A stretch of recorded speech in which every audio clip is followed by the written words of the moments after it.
네, 255쪽에 자주점유와 타주점유의 전환인데요.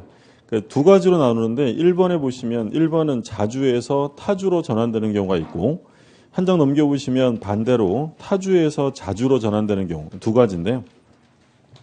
자, 1번부터 볼게요. 255쪽에 1번에 별표 2개 해두시고 자주에서 타주로 전환인데 괄호 1번 대금을 모두 수령한 매도인의 점유. 그러니까 매도인이 대금을 받으면 당연히 이제 목적물을 인도해 줄 의무가 생깁니다. 그러면 자주에서 타주로 바뀌어요. 그래서 그 내용이 나와 있죠. 부동산을 타인에게 매도하여 뭘 지고 있대요? 인도무. 인도무를 지게 되면 밑에 타주로 변경됩니다. 같은 이유로 경락에 의한 소유권 이전 등기가 있으면 종전 소유자는 경락인에게 경락부동산을 뭐 해야 돼요? 인도할 의무가 생기죠. 그럼 당연하죠. 경락됐으면 이제 넘겨줘야 되잖아요. 그럼 타주로 바뀌고 마지막에 끝에서 둘째 줄에 매매계약이 해제가 됐대요. 그러면 매매계약이 해제가 되면 매수인은 이제 목적물을 매도인에게 뭐 해줘야 될까요? 인도해줘야 되잖아요. 그러면 인도 의무가 생기니까 그때는 타주로 바뀝니다. 지금 판례 3개가 나왔는데 3개는 전부 다 공통적으로 인도 의무가 생긴 거예요. 첫 번째는 매도된 부동산, 두 번째는 경락된 부동산, 세 번째는 해제된 부동산. 이 세 가지 모두 다 인도 의무가 생겼다는 거고요. 그 다음에 괄호 2번에 보면 소유자가 제기한 소송에서 점유자의 패소 판결. 여기서 중요한 건 조심하셔야 되는 건 누가 소송을 했대요? 소유자가 제기한 소송에서 점유자가 지면 패소 판결 시부터 타주로 전환됩니다. 그 넷째 줄에 뭐라고 든지면 가운데 언제부터라고 돼 있어요? 패소 판결 확정 후부터 타주로 전환됩니다. 근데 밑에 다만 토지의 점유자가의 동그라미 해두세요. 점유자가 이전 토지 소유자를 상대로 토지에 관하여 매매를 원인으로 한 등기소송을 제기했다가 패소하고, 자, 그럼 누가 소송했다가 패소했대요? 점유자가 소송하고 패소하면 그때는 타주로 전환되지 않는다라는 거예요. 그러니까 지금 비교하실 점이 소유자가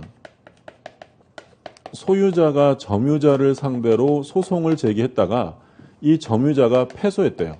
그러면 이 점유자는 이제 권한 없음이 분명해져서 돌려줘야 되겠죠? 그럼 이건 이제 타주로 바뀌어요. 자주에서 타주로 전환이 되는데, 근데 반대로 점유자가 스스로 소유자를 상대로 자기 권리를 주장했는데 그게 인정되지 않았다는 거예요. 그럼 결국 또 누가 졌다는 거예요? 점유자가 패소했다는 거죠. 그러면 이건 자주에서 타주로 전환되는 것이 아니다라는 거예요. 그러니까 점유자가 스스로 매매를 주장했는데 그게 받아들여지지 않았다는 거예요. 그러면 이 점유자는 권한이 없음이 확정된 걸까요? 권한이 불분명해진 걸까요? 그러니까 얘가 뭐라고 주장했냐면 나 매매를 했어 라고 주장을 한 거예요. 그럼 법원에서는 뭘 했는지만 볼까요? 매매를 했는지만 볼 거 아니에요. 근데 그런 사실이 없다는 거예요. 그러면 이 사람은 권한 없음이 확정된 걸까요? 권한이 불분명해진 걸까요? 이건 불분명해요. 다른 권한이 있을 수도 있는 거야. 그럼 이건 불분명해졌기 때문에 뭘로 추정하는 거예요? 자주로 추정하는 것이지 타주로 변경되는 것이 아니다라는 거예요. 무슨 말씀 이해되셨어요?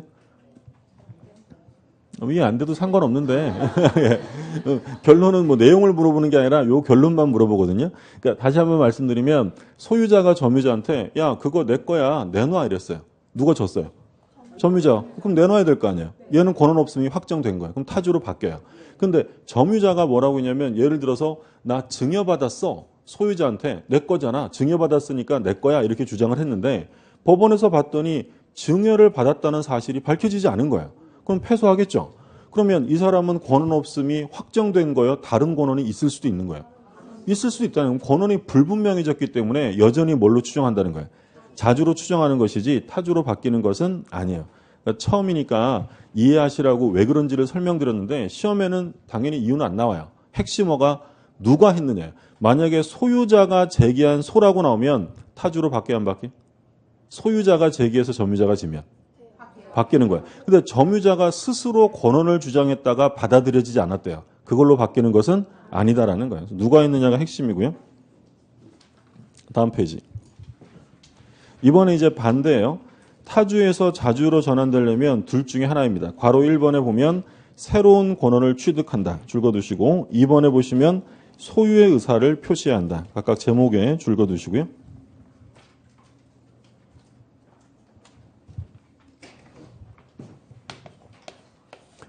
예를 들어서 A가 갑에게 임대차를 해주었다. 그러면 임차인 갑의 점유는 당연히 자주가 아니라 타주점이죠. 근데 이제 갑이 사망을 해요. 사망을 해서 을이 상속을 받았습니다. 그러면 상속인 을이 자기만의 점유를 주장할 수 있을까요, 없을까요? 안 되는 거였죠. 상속은 갑의 지위가 포괄적으로 승계되는 것이기 때문에 상속받은 사람이 난 우리 아버지 모르겠고 나는 그냥 자주점유야 라고 주장할 수는 없어요. 그래서 아까 뭐라고 했냐면 상속인은 피상속인의 점유의 성질과 하자를 떠나 자기만의 점유를 분리 주장할 수 없다. 그러면 피상속인이 타주면 얘는 볼 것도 없이 그냥 뭐가 되는 거야? 타주점유지 내 것만 분리해서 자주점유야 라고 할 수 없다는 거예요. 근데 을이 타주점유인데 얘를 자주점유로 전환, 바꿀 수는 있다는 거야. 그러면 타주에서 자주로 바꾸려면 둘 중에 한 가지를 갖춰야 되는데 첫 번째는 뭐냐면 새로운 권원을 취득하면 자주로 바뀌어요. 두 번째는 소유의 의사를 표시하게 되면 그때는 자주로 전환됩니다.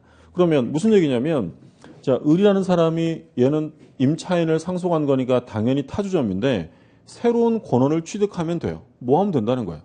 사면 되는 거죠. 그러니까 얘한테 매매를 하거나 또는 뭐 증여를 받거나 또는 자기 거랑 교환을 하거나 이렇게 되면 자주로 바뀐다는 거예요.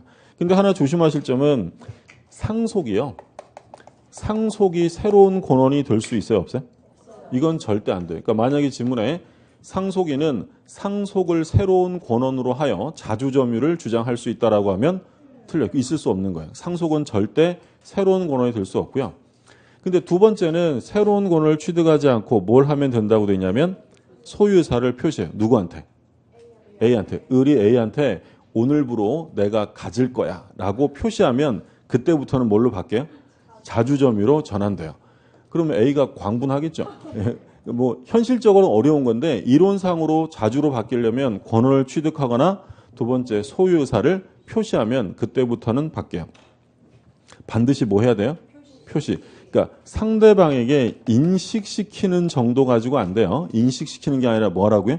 표시해라. 그럼 예를 들어서 어떤 사람이 점유를 하고 있다가 그 땅을 자기 명의로 소유권 등기를 했대요. 자, 소유권 등기했다라고 하면 자주로 전환될까 안 될까요?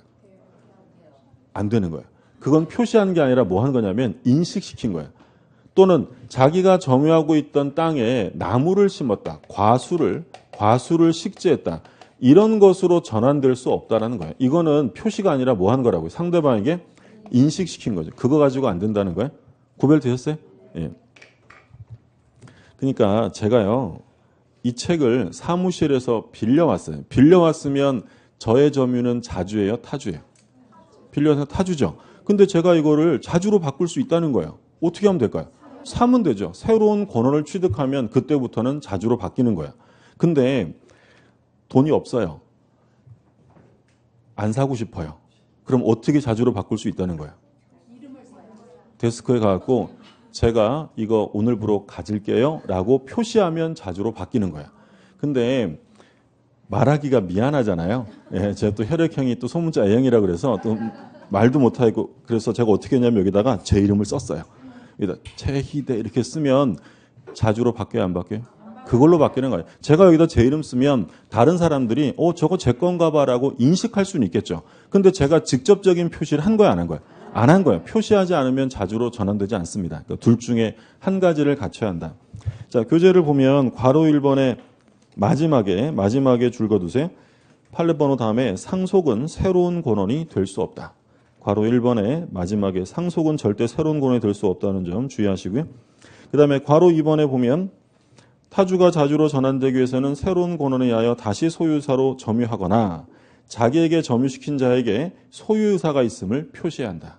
둘 중에 하나를 갖추라고 했고, 그 다음에 세 번째 이제 구별의 실익이 나오는데 아까 세 가지 있었죠. 무주물 선점, 취득시효, 그리고 점유자 회복자에 대한 책임. 이건 좀 뒤에 나올 거고요. 자, 오른쪽에 체크 플러스 박스가 있는데 별표 2개 해두시고요. 그러니까 이거는 뭐 이해 여부를 떠나서 우리 판례 입장을 기억할 수밖에 없어요. 이게 딱 나오면 자주인지 타주인지를 구별하면 되는데, 자, 1번 볼게요. 매수인이 인접 토지와의 경계선을 확인해 보지 아니하여 착오로 인접 토지의 일부를 매수한 토지인 줄 알고 점유한 경우, 이런 경우에는 자주가 인정이 돼요. 근데 부정 판례가 밑에 있는데요. 1번 한번 볼게요. 1번. 자신 소유 대지 위에 건축한 건물이 인접 토지를 침범하게 된 경우 그 침범 면적이 통상 있을 수 있는 시공상의 착오 정도를 넘어 상당한 정도에까지 이르게 되었다. 그러면 자주는 인정 안 합니다. 그러니까 이런 거예요. 이게 갑의 땅, 을의 땅, 이게 경계선인데, 근데 이 땅을 이 사람이 돈 내고 샀어요. 그럼 돈 내고 샀으면 자주점이죠. 근데 이 갑이라는 사람이 경계선을 착오해서 여기까지가 자기가 산 땅인 줄 알고 을의 땅의 일부를 점유했다는 거예요. 그럼 경계선의 착오로서 남의 땅의 일부를 점유하게 되었다라고 하면 요건 자주요, 타주요? 자주점유로 인정이 된다라는 거예요. 근데 경계선의 착오로 볼 수 없을 정도의 상당 면적을 점유했다. 그럼 이거는 이 정도가 아니라 막 이렇게까지 들어갔다는 거예요. 그럼 이건 남의 건지 뻔히 알았다고 봐야 되기 때문에 이런 경우에는 자주가 인정될 수 없다라는 거예요. 그럼 결국엔 뭐야? 착오로 일부를 점유하면 자주가 인정될 수 있지만 뻔히 알면서 착오라고 볼 수 없을 정도의 상당 면적으로 들어가면 자주가 인정되지 않는다라는 거죠. 그럼 여기서 알 수 있는 점은 얘가 을의 땅의 전부예요? 을의 땅의 일부를 점유한 거예요? 일부죠. 그러면 얘가 나중에 을의 땅의 일부분에 대해서 점유 취득쇼를 완성할 수 있다는 거예요? 없다는 거예요? 있다는 거예요. 물론 나중에 등기할 때는 요걸 일단 뭐부터 해야 되겠어요? 분필해야죠. 분필해서 등기해야죠. 왜냐하면 분필 안 하면 이건 을의 토지 일부에 지나지 않으니까. 나중에 분필해서 등기를 받아갈 수 있다. 그럼 바꿔서 얘기하면 한필 토지 일부에 점유 취득쇼를 할 수 있다는 거예요? 없다는 거예요? 있다라는 거예요. 일부에 대해서도 인정이 된다. 그 다음에 2번. 자, 파란 글씨만 보세요. 나중에 위 토지가 자신 소유가 아니라는 사실을 알게 되었다. 아무 상관없어요. 나중에 알게 된 거 아무 상관없고 전부 다 점유 개시시를 기준으로 합니다. 그런 경우에는 전환되지 않고 3번. 점유자가 스스로 매매 또는 증여와 같은 자주점유 권한을 주장했으나 인정되지 않았다. 누가 주장했어요? 점유자가. 그럼 아까 중요하다고 했죠. 소유자가 주장해서 점유자가 지면 타주로 바뀌어야 안 바뀌어요? 바뀌어요. 근데 점유자가 스스로 주장했다가 인정되지 않았어요. 그것만으로 바뀌는 것은 아니다. 그게 이제 3번 판례고 4번. 지자체가 도시계획 사업인 도로개설공사 시행자로서 그 사업 실시 과정에서 사후 감정가격에 하여 보상하기로 하고 점유했다. 그러면 자주예요. 근데 뭐 아무리 지자체든 국가든 보상합의 없이 개인 땅을 무단 점유하면 그건 자주가 아니라 타주입니다. 그래서 자주가 될 수 있는 건 보상합의를 한 거예요. 그 다음에 5번. 재건축 조합이 조합원들 토지 소유권에 관하여 그 다음에 줄 거두세요. 신탁법상의 신탁등기. 신탁법상의 신탁등기 거기까지만 거두시면 돼요. 격려받고 조합원들의 점유를 승계한 경우 재건축 조합의 점유는 자주점유에 해당한다. 그러니까 뭐랑 혼동하시면 안 되냐면 이거 명의신탁이 아니에요.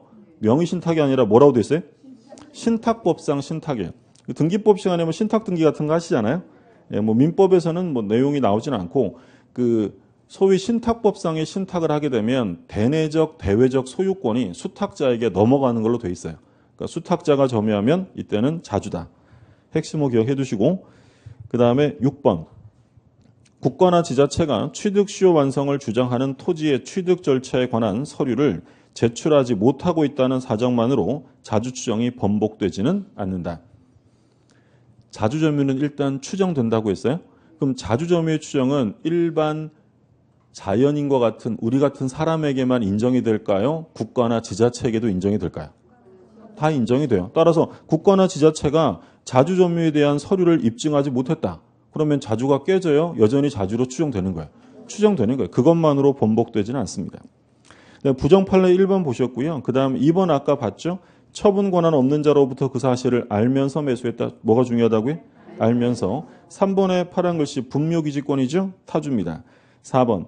공유자 한 사람이 공유 부동산 전부를 점유하고 있는 경우 다른 공유자의 지분 비율 범위 내에서는 타주 점유이다. 그러니까 이런 거예요. 땅이 있는데 갑이랑 을이랑 2분의 1의 지분으로 공동 소유, 공유를 하고 있는데 갑이라는 공유자가 이 땅 전부를 점유했대요. 그러더니 갑이 을한테 뭐라고 하냐면 야, 내가 이 땅 전부 점유했으니까 취득수요했어. 등기 내라. 라고 주장한 거예요. 그러면 갑이라는 사람이 공유 지분권자가 이 땅을 전부 점유하면 을의 지분, 다른 사람 공유 지분에 대해서 자주냐 타주냐 이걸 묻는 건데 우리 판례는 뭐로 보는 거예요? 타주로 보는 거죠.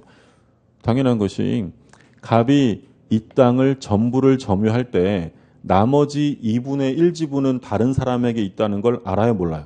당연히 알죠. 자기가 2분의 1밖에 없으니까. 그럼 이건 자주가 인정될 수 없어요. 그래서 우리 판례가 얘기하기를 공유자 중에 한 사람이 전부를 점유하면 자기 지분에 대해서는 자주점유예요. 근데 다른 사람 지분에 대해서는 자주점유가 인정될 수 없다. 그러니까 예를 들어서 건물이 있는데 갑이라는 사람이 사망을 했어요. 근데 이제 A, B, C라는 자녀가 있었어요. 자녀가. 그러면 자녀들의 상속분은 어떻게 돼요? 1대 1이잖아요. 그러면 배우자 없다 가정하고 그럼 1대 1인데 그러면 이 건물을 A, B, C가 공유할까요? 합유하게 될까요? 공유하겠죠. 그러니까 우리 판례는 합유가 아니라 공유라고 봐요. 이거 뭐 동업하는 거 아니잖아요. 그러면 얘네들은 3분의 1, 3분의 1, 3분의 1의 지분으로 이 건물을 상속으로 인해 공유하게 돼요. 근데 여기서 큰아들 A가 이 건물을 모두 다 점유했대요. 그러면 이 A가 B, C에게 취득수요를 원인으로 등기달라고 할 수 있어요? 없어요? 없다는 거예요. B, C 지분에 대해서는 자주가 아니라 뭐니까? 타주니까. 그 판례가 바로 나오죠. 4번의 둘째 줄에 가운데 따라서 공동상속인 중 1인이 상속부동산 전부를 점유하고 있는 경우 자신의 상속 지분을 초과하는 부분에 대한 점유는 권원의 성질상 이를 타주라고 봄이 상당하다라는 게 판례고 다음 페이지에 5번에 파란 글씨 직접 점유자요. 직접 점유자. 임대인이에요, 임차인이에요?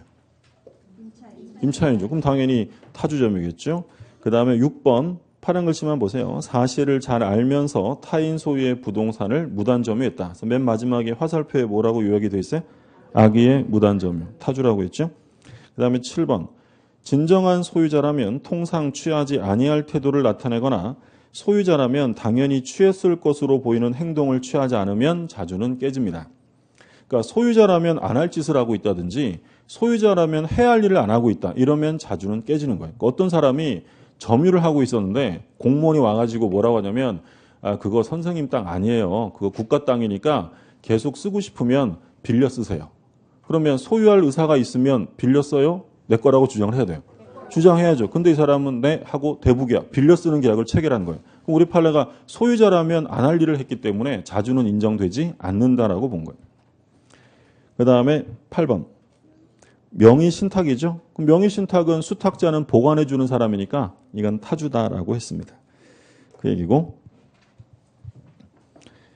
그 다음에 뭐 대표이제 나오는데 이건 아직 안 배운 것들이 있으니까 나중에 보시고요.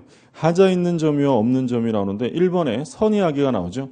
그러니까 권리가 없는데 있다라고 오신했어요. 믿었으면 그건 뭐예요? 선이고 본권이 없다는 걸 뻔히 알면서 점유하면 악이에요. 하나 구별하실 점은 이게 나한테 본권이 있나 없나 긴가민가해요. 소위 의심을 품고 하는 점유. 의심을 품고 하면 우리 판례는 악의로 봐요. 그래서 둘째 줄의 가운데 259쪽의 둘째 줄의 가운데 본권이 없음을 알면서 또는 그 다음에 줄 거두세요. 의심을 품으면서 하는 점유는 악의 점이다. 그 다음에 2번, 3번은 한번 읽어보시면 되겠고요. 자, 점유권의 취득. 인도가 되면 점유권은 취득하게 됩니다. 다음 페이지 보세요. 199조에 별표 하나 해두시고요.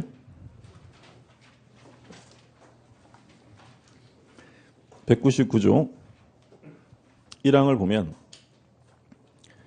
점유자의 승계인은 자기의 점유만을 주장하거나 자기의 점유와 전 점유자의 점유를 아울러 주장할 수 있다. 이항 전 점유자의 점유를 아울러 주장하는 경우에는 그 하자도 승계해야 돼요. 계승해야 되고요. 그러니까 이게 무슨 얘기냐면 갑이라는 사람이 10년, 그리고 을이 이거를 이어받아서 얘도 10년을 점유했대요. 그러면 이 을이 주장할 수 있는 건 자기 점유만을 분리 주장할 수도 있고요. 앞사람의 점유를 승계하여 주장할 수도 있다. 그러니까 얘가 주장할 수 있는 건 20년을 합쳐서 20년을 주장할 수도 있고 자기 것만 10년을 주장할 수도 있는데, 근데 승계할 때는 좋은 것만 승계하면 안 되니까 하자가 있다면 하자도 모두 다 승계해야 돼요. 그럼 예를 들어서 갑이라는 사람이 악의로 10년, 을이 선의로 10년 이렇게 승계가 됐어요. 그럼 을이 20년을 주장하려면 악의예요, 선의예요? 앞에 걸 승계 주장하는 거잖아요. 그럼 모두 승계해야 돼요? 하자까지. 악의의 20년이 되겠죠. 그럼 자기 것만 주장하면 선의의 10년 이렇게 할 수 있다라는 규정이에요. 그런데 이 규정이요, 상속과 같은 포괄승계, 상속과 같은 포괄승계에도 적용될 수 있겠느냐라고 하면 상속과 같은 포괄승계에는 적용될 수 없어요. 왜 적용될 수 없냐면 아까 상속은 자기만의 점유를 분리 주장할 수 없다라고 했죠. 근데 이 규정은 승계 주장도 되고 뭐도 된다고요. 분리 주장도 된다고 했잖아요. 그래서 상속과 같은 포괄승계에는 적용되지 않습니다. 그래서 1번 1항 2항의 취지가 그거고요. 마지막에 동그라미 2번에 점유의 분리 병합, 그러니까 자기 것만 주장하거나 병합, 승계 주장하거나 이게 상속에 적용되느냐. 맨 마지막에 이를 부정하고 있다. 자기만의 점유를 분리 주장할 수 없기 때문이에요. 그 다음에 점유권의 소멸 나오고요. 문제 나오는데 문제도 역시 뒤에서 볼 문제입니다. 한 장 넘겨보시면 점유권의 효력이 나오죠. 먼저 추정적 효력 197조에 별표 2개 해두세요. 점유의 태양. 태양은 뭐 형태, 모습 이런 거라고 했고 1항을 보시면 점유자는 소유의 의사로 선의, 평온 및 공연하게 점유한 것으로 추정한다. 점유자에게 4가지가 추정이 돼요. 소유의 의사, 선의, 평온, 공연 4가지. 그래서 아까 권원이 분명하지 않으면 뭘로 추정한다고요? 자주. 바로 이 조문 때문이에요. 근데 조심하실 점은 무과실은 들어가 있지 않아요. 그래서 둘째 줄에 줄 그어두세요. 무과실은 추정되지 않으므로 점유자 스스로 무과실을 입증하여야 한다. 이 조문이 시험에 나오면 무과실이 끼어 있는지 아닌지를 꼭 확인하셔야 돼요.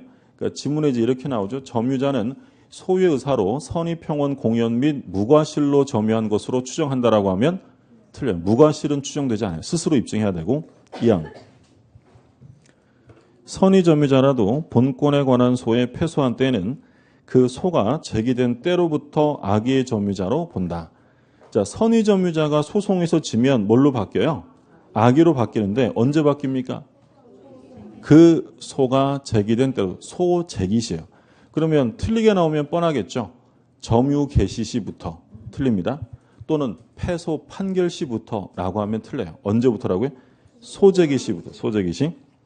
그러니까 아까 우리가 비교해야 될 판례는 뭐냐면 자주와 타주에 있어서 소유자가 제기한 소송에서 점유자가 지면 타주로 바뀌어야 안 바뀌어요? 이러시면 비교가 안 되죠. 다시. 소유자가 제기해서 점유자가 졌어요. 바뀌어야 안 바뀌어요? 바뀌어요. 점유자가 스스로 주장하면 안 바뀐다고 했고, 그럼 소유자가 주장한 소송에서 점유자가 지면 타주로 바뀌는데 그건 언제 바뀐다고 했냐면 패소 판결시예요. 근데 선의가 악의로 바뀌는 건 패소 판결시가 아니라 소제기시예요. 그래서 밑에 판례에서 박스에 나와 있죠. 패소 판결시 자주가 타주로 전환되는 시점은 언제라고요?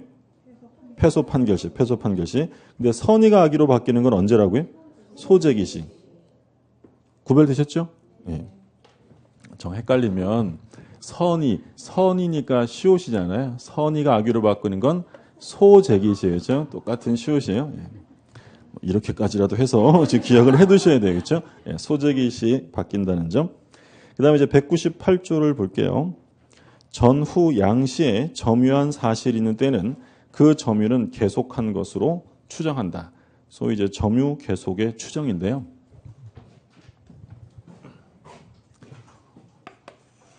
예를 들어서 1980년부터 2000년까지 갑이 점유 취득시효를 주장합니다. 그러면 이 갑의 취득시효가 완성이 되려면 도중에 점유가 중단되어도 될까요? 계속돼야 될까요? 계속돼야 돼요. 만약에 점유가 중단되면 취득시효도 중단이에요. 근데 문제는 이 갑한테 너 그러면 취득시효 완성하려면 점유가 계속돼야 되니까 하나하나 다 입증해봐. 너 95년 4월 15일 날 점유한 거 입증해봐. 이렇게 넣으면 갑이 입증하기가 어렵잖아요. 그러니까 이 사람의 입증 곤란을 구제하기 위해서 만든 규정이에요. 뭐하고 뭐만 밝혀주라는 거예요. 전하고 후하고. 전하고 후하고 이 양시만, 이 양시점만 밝혀주면 가운데 건 입증 안 해도 점유가 계속된 것으로 추정하겠다라는 게 198조고요. 그런데 한 가지 문제는 을이 90년도에 점유를 이전받은 거예요. 그러면 양시점의 점유자가 다르잖아요. 그럼 이 경우에 198조 이 규정을 적용 안 할 거냐 그래도 해줄 거냐라는 게 문제인데 우리 판례는 양시점의 점유자가 달라도 인정해 준다라는 게 판례예요. 근데 을이 뭐라고 입증을 했냐면 을이 갑이 80년에 시작했고요. 2000년에 제가 했어요. 이렇게만 입증하면 80년대에 갑이 했고 2000년에 내가 했어. 어쩌라는 거예요. 이렇게 되면 도중에 얼마든지 중단되었을 수 있잖아요. 그럼 을이 뭘 하나 더 입증해 줘야 될까요? 90년에 점유가 승계되었다는 사실. 점유 승계 사실을 입증하면 돼요. 그러니까 이 을이 뭐라고 입증해야 되냐면 80년에 갑이 시작해서 내가 갑한테 90년에 받았고 지금도 내가 해 라고 하면 요 가운데 건 계속된 것으로 추정해 준다. 자, 그래서 그 밑에 그 오른쪽에 판례박스 한번 볼게요. 판례박스 별표 하나 해두시고 내용이 뭐라고 되어 있냐면 점유계속의 추정은 동일인이 전후 양시점에 점유한 것이 증명된 때만 적용되는 것이 아니고 전후 양시점의 점유자가 다른 경우에도 점유의 승계가 입증되는 한 점유계속은 추정된다. 그러니까 달라도 되고요. 뭘 하나 더 입증해 주라고요? 승계, 점유 승계가 입증돼야 되고 그 다음에 3번에 권리적법 추정이 나오죠. 200조를 보세요. 점유자가 점유물에 대하여 행사하는 권리는 적법하게 보유한 것으로 추정한다. 그러니까 뭘 하고 있으면 적법한 사람으로 추정한대요. 점유하고 있으면. 근데 부동산은 점유의 추정력을 인정하는 게 아니라 어디에 나왔어요? 부동산은. 뭘 보면 권리자라는 걸 알아요? 등기. 그러면 요 200조는 등기된 부동산에는 적용되지 않는 규정이고요. 동산에 적용되는 규정이에요. 동산. 그래서 동그라미 2번에 줄 거두세요. 점유자의 권리적법 추정에 관한 제200조는 동산 점유에 한하여 적용되고 부동산에는 적용되지 않는다. 왜냐하면 얘는 등기의 추정력이 아니라 점유의 추정력을 말하고 있기 때문이에요. 판례도 역시 그 얘기니까 봐두시고. 자, 그 다음에 점유자와 회복자 관계 나오죠. 별표 3개 두세요. 네, 3개. 3개. 매년 나온다고 생각하시면 돼요. 매년.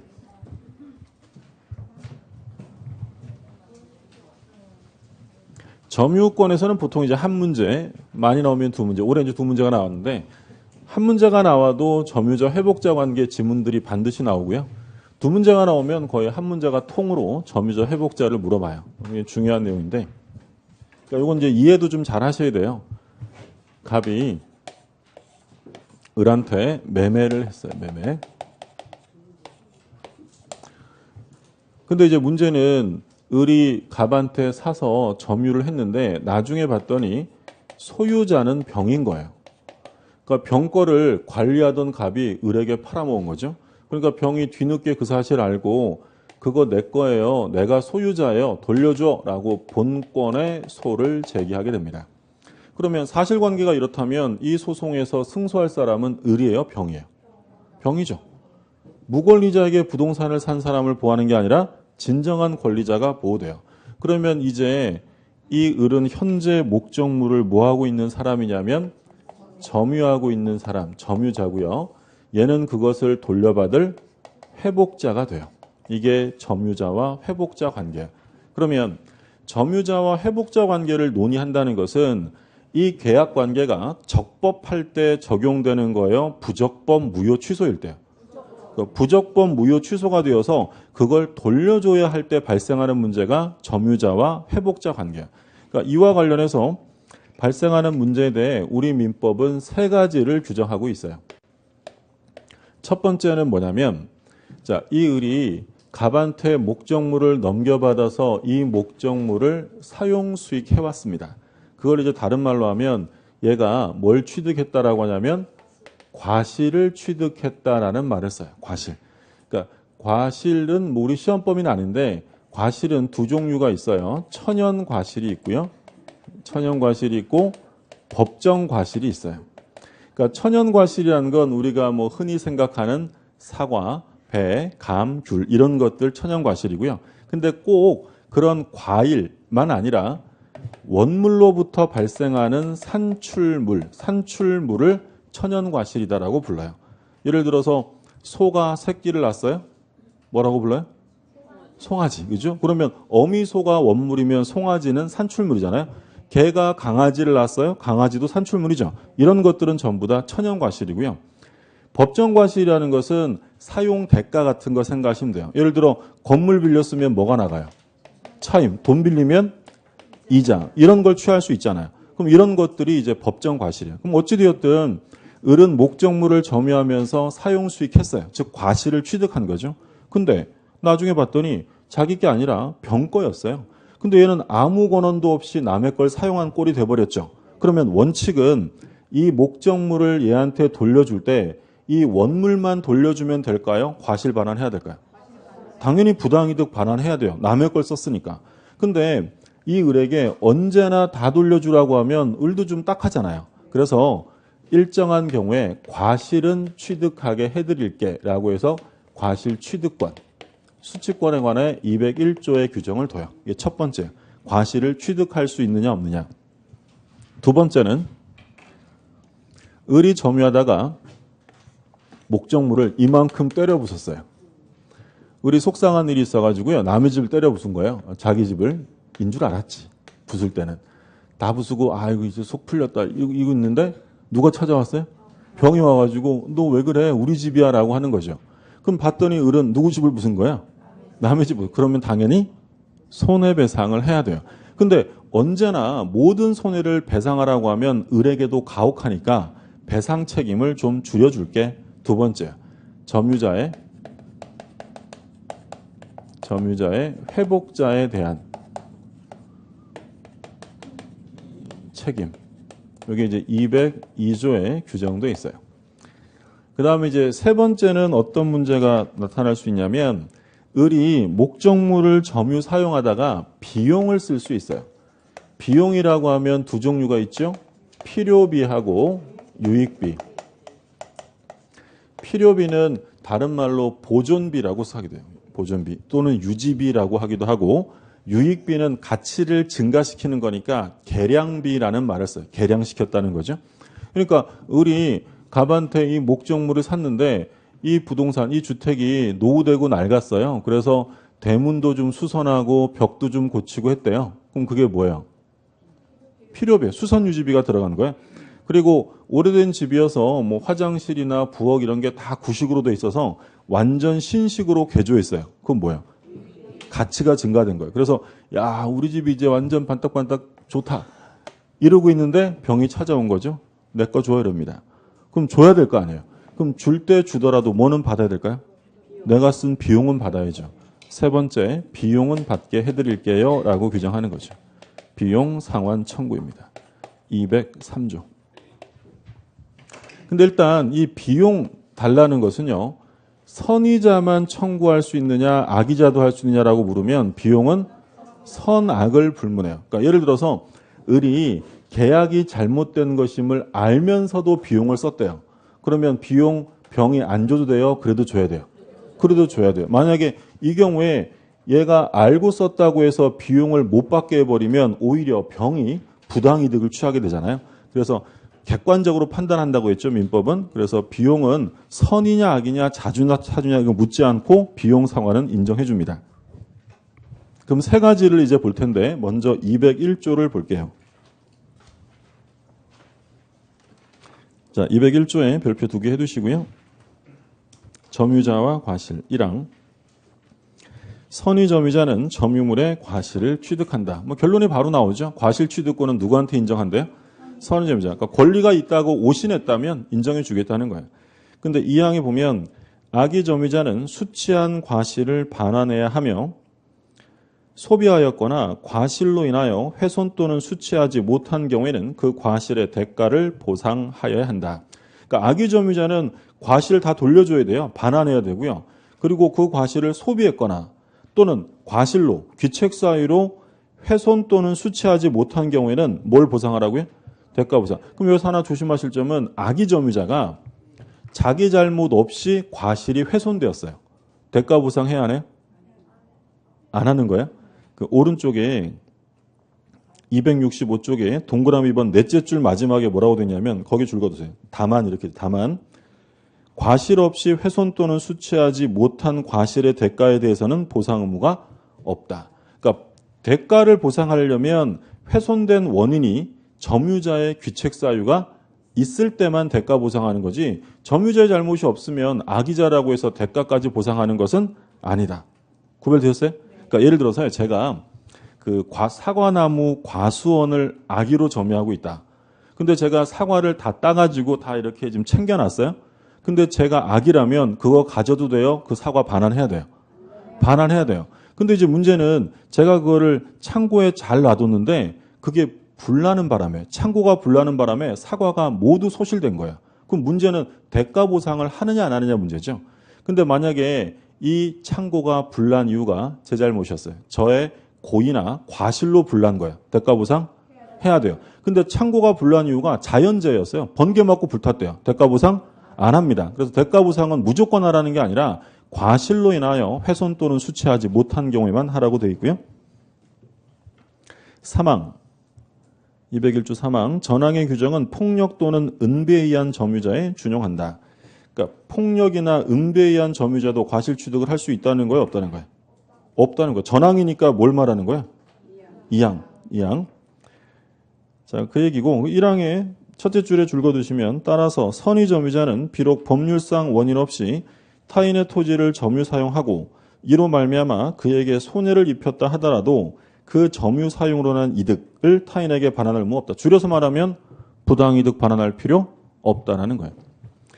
그리고 니은에 보시면 선의 점유자라 함은 과실 수취권을 포함하는 권한이 있다고 오신한 점유자를 말하고 오신하면은 오신할 만한 정당한 근거가 있어야 합니다. 그래서 결론은 과실 취득권을 누구한테 인정해 주냐면 선의 점유자에게 인정을 해줘요. 근데 오신하면은 오신할 만한 정당한 근거는 있어야 한다. 저 믿었어요. 무조건 다 되는 건 아니고 근거는 있어야 되고요. 그래서 이게 인정이 되면 이 사람에게는 과실 취득권이 인정이 되니까 사용이익에 대해서 부당이득 반환을 할 필요가 없다라는 거예요. 그럼 예를 들어서 을이 갑한테 목적물을 인도받아서 현재 2년을 사용했어요. 2년을. 근데 이 병한테 돌려주게 되었다면 2년간 사용한 차임 상당을 지급해야 되는 거예요? 할 필요 없다는 거예요. 얘가 선이라면. 할 필요 없다. 요 차임이 뭐예요? 과실이니까 얘가 선이면 과실 취득권이 있기 때문에 이 차임을 지급할 필요가 없다. 부당이득 반환 책임이 없어요. 물론 부당이득 반환 책임이 없다 하더라도 저 을이라는 사람의 귀책 사유, 고의나 과실이 있었대요. 그럼 귀책 사유가 있었다면 불법행위 손해배상 책임도 면제될까요? 얘는 별개일까요? 얘는 별개로 지는 거죠. 이건 별개고 부당이득 반환할 필요는 없다. 그리고 이 사람이 선의 점유자로서 과실 취득권이 인정되기 위해서는 이 사람이 오신한 권리가 과실 취득권이 있는 권리가 되겠죠. 그러니까 애초부터 과실 취득권이 없는 권리는 오신한다고 인정해 줄 수가 없다는 거예요. 그러니까 예를 들어 얘가 지금 매매 계약을 했잖아요. 그 매매 계약을 했으면 을은 자기에게 어떤 권리가 있다고 오신하고 있을까요? 소유권. 그럼 소유권자는 원래 과실을 취득할 수 있어요, 없어요? 있죠. 그러니까 인정해 주는 거지. 애초부터 과실 취득권이 없는 권리는 오신해봐야 인정 안 해주는 거예요. 그게 지금 니은에 그 얘기가 나오잖아요. 선의 점유자라 함은 과실수취권을 포함하는 권한이 있다고 오신한 점유자를 말합니다. 그와 같은 오신을 하면은 정당한 근거 있어야 되고, 뭐 디귿은 지금 불법행위 문제인데 파란 글씨, 파란 글씨만 보세요. 중요하지 않아요. 줄 안 그셔도 돼요. 뭐라고 되냐면 선의 점유자도 과실취득권이 있다 하여 불법행위로 인한 손해배상 책임이 배제되는 건 아니다. 그러니까 과실취득권이 있다고 해서 불법행위 책임을 면제받느냐? 그건 별개다라는 거죠. 201조고 오른쪽에 265쪽에 판례박스 있죠? 판례박스에 별표 하나 해두세요. 계약의 무효 취소 시에 적용되느냐. 그러니까 선의자가 과실을 취득한다는 것이 계약이 무효 취소되었을 때도 적용되느냐. 적용된다는 거예요. 그래서 판례 보면 쌍무계약이 취소된 경우 선의의 매수인에게 민법 제201조가 적용되어 과실 취득권이 인정되는 이상, 그러니까 취소된 경우에도 과실 취득이 인정되는 거예요. 선의의 매도인에게도 대금의 운용이익 내지 법정이자 반환을 부정함이 형평에 맞다. 갑이요. 을하고 매매계약을 했어요. 매매계약을. 그래서 갑이 을에게 목적물을 넘겨주었고 을이 갑에게 대금을 지급합니다. 근데 이 매매계약이 예를 들어서 무효가 되거나 취소가 됐어요. 그러면 서로 주고받은 건 원래 어떻게 해야 돼요? 부당이득 반환을 해야 되잖아요. 부당이득 반환. 근데 얘네 둘이 다 선이었음을 전제로 하는 거예요. 그러면 매수인이 선일 때 이로부터 발생한 과실을 반환해야 돼요? 과실을 취득할 수 있어요? 취득할 수 있죠? 지금 201조에서 계약의 무효 취소 시에도 선의 점유자의 과실 취득권을 인정하겠다는 거예요. 그러면 갑은 대금을 돌려줄 때요. 요 대금에 이자를 가산해야 될까요? 할 필요 없을까요? 할 필요 없죠. 그게 공평하다고 했죠. 그러니까 얘가 과실을 취득하는 만큼 얘도 이자를 줄 필요는 없는 거예요. 원금만 돌려주면 돼요. 근데 요거는 뭐랑 꼭 비교를 해 두셔야 되냐면 계약의 해제랑 비교, 해제. 이건 우리가 계약법에 가서 공부할 거예요. 계약법에 가서 요 판례를 다시 한번 얘기하면서 기억나세요라고 제가 여쭤볼 거예요. 그러면 기억이 안 나셔서 제가 또 그릴 거예요. 그때 가면. 그럼 계약이 해제가 되면 부당이득에 대한 특별 규정으로 원상회복이 적용돼요. 그 원상회복은 부당이득보다 더 엄격해요. 완전 다 돌려주라는 거예요. 그러면 얘가 선이었을 때 과실 취득을 해요, 못해요? 못해요. 과실까지 전부 반환해요. 그러면 돈 받은 애는 돈을 돌려줄 때 이자 가산 해야 하나요? 해야죠. 얘가 과실을 돌려주는 만큼 얘도 받은 날로부터 이자를 가산해야 돼요. 비교되셨어요? 그리고 바로 밑에 그래서 화살표에 그 얘기 나오잖아요. 계약 해제 시에는 원상회복이 우선 적용되어 본조가 적용되지 않는 것과 비교된다라고 되어 있죠. 그래서 즉 해제 시에는 선의자라도 과실을 취득할 수 없습니다. 자, 그 다음에 202조가 나오죠. 점유자 회복자에 대한 책임인데 조문을 보시면 점유물이 점유자의 책임 있는 사유로 인하여 멸실 또는 훼손한 때에는 악의 점유자는 그 손해의 전부를 배상해야 하며 선의 점유자는 이익이 현존하는 한도에서 배상해야 한다. 소유 의사가 없는 점유자는 선의인 경우에도 손해의 전부를 배상해야 한다. 그러면 결국에는 선이라 하더라도 소유 의사가 없으면 전부 배상하는 거니까 현존 이익만 배상하려면 선의뿐만 아니라 모두 갖춰야 되냐면 자주점유. 그러니까 이건 뭐 간단한 거예요. 밑에 표에 별표 2개 두시고 표만 보면 돼요. 선의, 악의가 있고요. 선의인데 자주점유와 타주점유가 있다. 근데 여기서 현존 이익만 배상하면 되는 사람은 누구냐면 선의면서 자주. 이 사람은 현존 이익만 배상하면 되고 나머지 선의면서 타주, 악의 점유자는 손해 전부를 배상해야 한다. 그러니까 을을 한번 볼게요. 을.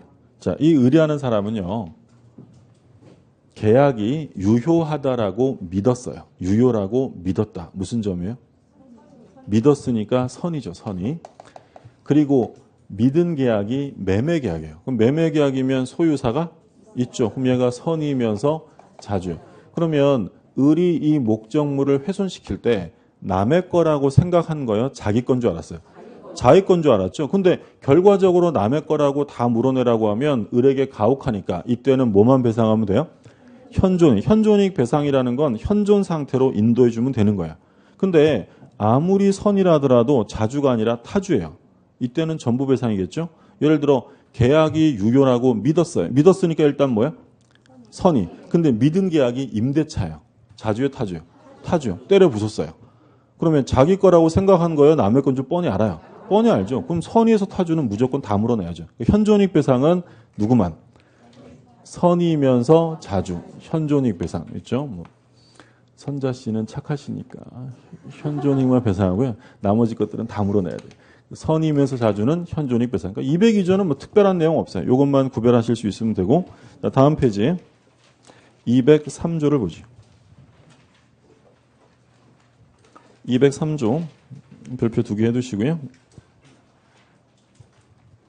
제1항 점유자가 점유물을 반환할 때에는 회복자에 대하여 점유물을 보존하기 위해 지출한 금액, 기타 필요비의 상환을 청구할 수 있다. 그러니까 보존하기 위해 들어간 돈, 이걸 우리가 뭐라고 불렀어요? 필요비를 받을 수 있는 거야. 그러나 점유자가 과실을 취득한 경우에는 통상의 필요비는 청구하지 못합니다. 뭐 사용이익을 누렸으면 유지비는 스스로 부담하라는 얘기죠. 2항 점유자가 점유물을 개량하기 위해 지출한 금액, 기타 유익비에 관하여는, 그러니까 1항이 필요비라면 2항은 유익비, 유익비를 개량비라고 부르기도 한다고 했죠. 개량하기 위해 들어간 유익비에 관하여는 그 가액의 증가가 현존한 경우에 하나요. 자, 항상 선택권자 많이 물어봤어요. 누가 선택합니까? 회복자, 동그라미 해두세요. 회복자 선택에 조차 지출액이나 증가액의 상환을 청구할 수 있다. 3항, 전항의 경우에, 전항이면 뭘 말해요? 2항, 그러면 필요비가 아니라 유익비만 말하는 거야. 그러니까 유익비의 경우에 법원은 회복자 청구에 하여 상당한 상환 기간을 허용할 수 있다. 자, 비용은 기본적으로 필요비가 있고요. 유익비가 있어요. 필요비는 통상 필요비와 특별 필요비가 있는데, 그러니까 말 그대로예요. 통상적인 필요비는 말 그대로 통상적으로 들어가는 거죠. 뭐 가옥이 노후되면 통상적으로 유지비가 들어갈 거 아니에요? 근데 특별 필요비는 뭐 예를 들어 자연재해로 인한 대규모 수선 이런 것들은 특별 필요비가 돼요. 그러면 이걸 구별하는 실익은 무엇이냐면 통상 필요비를 청구하지 못하는 사람이 있어요. 뭘 안 된다? 누가? 과실취득자. 과실취득자는 통상의 필요비를 청구하지 못한다라는 거예요. 왜 그러냐면 얘가 통상적인 유지비를 왜 썼을까요? 과실취득하려고 쓴 거예요. 자기가 사용수익하려고. 그러면 그걸로 쌤쌤인 거지. 지금까지 과실을 취득해 와놓고 유지비까지 또 내놓으라고 하면 오히려 얘가 너무 큰 이득을 보기 때문에 이런 경우에는 청구할 수 없어요. 그러니까 우리 판례를 보면 얘가 선이었는데 2년간 공짜로 써요? 차임 안 낸다고 했어요. 그러면 그 2년 동안 여기에 세금이 나왔을 거 아니에요? 얘가 냈을 거겠죠? 당연히. 그러면 이 을이 돌려주면서 2년간 공짜로 썼는데 야, 내가 너 대신에 세금 냈으니까 세금도 줘 라고 할 수 있을까요? 없을까요? 없다라는 게 판례. 그러니까 우리 판례는 세금을 뭐라고 본 거예요? 통상의 필요비, 통상적인 유지비라는 거죠. 그러면 과실 취득했으면 됐지 이거 또 달라고 하지 말라는 거예요. 또 판례 중에 뭐가 있었냐면 기계를 샀어요. 기계를 사가지고 기계를 실제로 가동하여 운용이익을 누려왔다. 그럼 저는 기계로부터 뭘 취득한 거예요? 과실을 취득해. 근데 그 기계를 계속 사용하다 보니까 부품이 마모되어서 부품을 교체했어요. 이게 뭐겠어요? 필요비예요. 근데 이 기계 계약이 잘못된 게 밝혀져서 제가 기계를 돌려주게 되었는데 지금까지 기계 잘 써놓고 돌려주면서 야, 내가 네 기계에 부품 갈았거든? 부품비 내놔. 돼, 안 돼? 안 된다는 거야. 통상의 필요비를 또 청구할 수는 없다. 근데 조심하실 점은 과실을 취득한 자는 모든 필요비의 상환을 청구하지 못한다라고 하면 모든이 아니라 뭐? 통상. 특별 필요비는 할 수 있는 거예요. 자, 그리고 유익비. 유익비라는 것은 가액의 증가가 현존해야 합니다. 아무리 돈을 썼어도 증가된 가치가 전혀 없으면 그건 유익비란 말을 쓸 수 없는 거고요. 그럼 가액의 증가가 현존하면 자기가 쓴 돈, 지출액이 있고 이것으로 인해 증가된 액수가 있어요. 그러면 여기서 예를 들어 제가 1,000만 원을 썼어요. 그럼 제가 1,000만 원을 썼다면 가치는 얼만큼 오를까? 알 수 없는 거예요. 그러면 제가 잘 써서 더 오를 수도 있겠지만 통상적으로는 뭐 감가상각되고 하니까 떨어지겠죠. 그러면 둘 중에 하나를 선택해서 봤는데 선택은 누가 한다고요? 회복자가요. 그러니까 돈 줄 사람이 선택하는 거예요? 돈 받을 사람이 하는 거예요? 돈 줄 사람이 선택하는 거예요. 그러면 당연히 액수가 그렇죠. 조금 나오는 것만 선택하겠죠. 그러라고 선택권을 얘한테 주는 거예요. 얘한테. 얘도 어떻게 보면 좀 억울할 수 있지 않을까요? 그 어떤 경우가 있을 수 있냐면 을이 여기에 막 화장실이나 부엌을 막 개량해가지고 가치가 좋아졌어요. 얘가 하라고 했어요. 아무 말도 안 한 거예요. 근데 갑자기 얘가 달라고 했더니 야 내가 네 화장실에 돈 이렇게 썼는데 그 돈 내놔 이럴 거 아니에요. 그럼 병이라는 사람은 어떤 생각이 들 수 있냐면 그렇죠. 야 내가 해달라고 한 것도 아닌데 왜 네 맘대로 하고 돈 달래라고 할 수 있잖아요. 그럼 돈 안 줘도 돼요? 주긴 줘야 돼요? 주긴 줘요. 이게 소위 이제 이걸 학자들이 강요된 이익이다 이런 표현을 써요. 나는 원하지도 않았는데 법률에 의해서 강요된 이익을 취하는 거예요. 그러면 그나마 얘를 생각해서 선택권을 누구한테 주겠다고요? 얘한테, 회복자한테 준다. 그럼 결론적으로 이런 걸 소위 선택 채권이라고 하거든요. 채권인데 선택할 수 있는 거예요. 그럼 선택 채권의 선택권자는 통상적으로 채권자라는 거예요? 채무자라는 거예요? 돈 줄 사람이니까 채무자가 선택하는 거예요. 그러니까 이 똑같은 내용이 임대차 가면 임차인이 유익비를 썼어요. 그러면 지출액과 증가액을 선택할 사람은 임차인일까요? 임대인일까요? 당연히 돈 줄 사람이 임대인이죠. 전세권에 가면 전세권자가 유익비를 썼어요. 선택권자는 전세권자일까요? 전세권 설정자일까요? 돈 줄 사람이 선택하는 거니까 다 똑같아요. 그런데 사망에서 뭐라고 되냐면 요 유익비에 대해서는 법원이 상환 기간을 허여할 수 있다라고 합니다. 그러니까 무슨 얘기냐면 예를 들어 유익비가 한 5천만 원 됐어요. 그러니까 소유자가 나 돈 없는데 이 5천만 원 나중에 주면 안 될까? 그러면 법원이 그럼 6개월 있다가 주세요라고 상환 기간을 허여할 수 있다는 거예요. 근데 이 상환 기간 허여는 무엇에 관해서만 돼요? 유익비고요. 상환 기간 허여가 필요비에 대해서는 안 돼요. 유익비만 상환 기간 허여가 가능합니다. 그러면 상환 기간이 허여되었으면 이제 그 비용의 변제기가 도래한 거예요? 늦춰진 거예요? 늦춰진 거예요. 그러면 항상 어떤 말이 따라 나올 거냐면 유치권을 행사할 수 없다. 그러니까 처음 보신 분들은 뒤에 유치권 가서 공부할 텐데 유치권은 성립 요건 중에 변제기가 도래할 것이라는 요건이 들어가요. 그러면 상환 기간에 허여되면 변제기가 도래한 거예요? 늦춰진 거예요? 늦춰진 거니까 유치권을 행사할 수 없어요. 이건 항상 따라 나오는 말이에요. 항상 따라 나오는 말. 이건 다시 유치권 가서 공부하시고요. 자, 그럼 교재를 좀 볼게요. 그 조문 밑에 줄 거두세요. 점유자는 선의 악의에 상관없이 비용 상환 청구권을 갖는다. 266쪽에 법조문 바로 밑에. 그러니까 비용은 선악 불문이고요. 그러니까 동그라미 1번에 필요비 상환 청구권 이렇게 나와 있고 그 넷째 줄 마지막에 판례도 이렇게 되어 있죠. 판례도 기계의 점유자가 기계 장치를 계속 사용함에 따라 마모되거나 손상된 부품을 교체하거나 수리하는 데 소요된 비용. 이걸 뭐라고 봤다고요? 통상의 필요비예요. 따라서 통상의 필요비는 점유자가 과실을 취득하면 회복자로부터 청구할 수 없습니다. 동그라미 2번에 유익비인데 일단 말씀드렸던 것처럼 선택은 누가 한다고요? 회복자. 둘째 줄 마지막에 회복자 선택에 줄 거두시고요. 회복자 선택. 넷째 줄에 줄 거두세요. 넷째 줄 마지막에 유익비에 대해서는 법원이 회복자 청구에 하여 상당한 상환 기간을 허여할 수 있다. 그러면 유치권 행사가 돼야 안 돼? 안 된다고 했고 하나 적어두세요. 필요비 X 적어두세요. 필요비는 아니에요. 상환 기간 허여되는 건 뭐만? 유익비. 필요비는 안 되고 그 다음에 3번에 보면 203조 1항에 의한 필요비 또는 유익비 상환 청구권은 점유자가 회복자로부터 점유물의 반환을 청구받거나 회복자에게 점유물을 반환한 때에 비로소 행사할 수 있다. 그러니까 이 203조 비용 상환 청구권의 발생 시점이 언제냐라고 물으면 병의을한테 야 그거 내 거니까 돌려줘라고 인도 청구를 받으면 그때 행사하는 것이 203조다라는 게 판례 입장이에요. 그래서 뭐 즉시 할 수 있다 이러면 틀리는 거예요. 즉시 하는 게 아니라 언제 한다고요?